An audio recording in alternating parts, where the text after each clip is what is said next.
جی دوستو، یہ ایک قادیانی مربی صاحب کا سوال ہے کہ حضرت عیسیٰ علیہ السلام کب آ رہے ہیں۔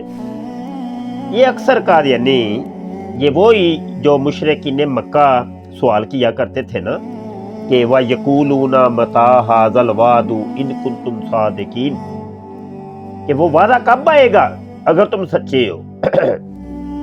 تو یہ قادیانی اکثر یہ جگت بازی کرتے رہتے ہیں۔ تو جب قادیانی نے یہ سوال کیا تو میں نے جواب دیا کہ جب حضرت موسیٰ علیہ السلام تشریف لائیں گے نا تو اس وقت حضرت عیسیٰ علیہ السلام بھی ان کے ساتھ ہی آئیں گے، کیونکہ مرزا قادیانی روحانی خزائن جلد 17 صفحہ 101 کے اوپر لکھتا ہے کہ ایک حدیث بھی گواہ ہے کہ موسیٰ ہر سال 10,000 قدسیوں کے ساتھ خانہ کعبہ کے حج کرنے کو آتا ہے۔ تو وہ کہتے ہیں نا جیسا منہ ویسی چپیڑ۔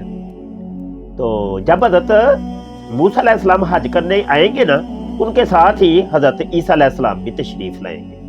اب یہ اپنے خلیفہ جی سے پوچھ کے بتاؤ کہ وہ حضرت موسیٰ علیہ السلام کب تشریف لا رہے ہیں۔ اب یہ تم نے بتانا ہے، ہم نے نہیں بتانا۔ رب رکھ۔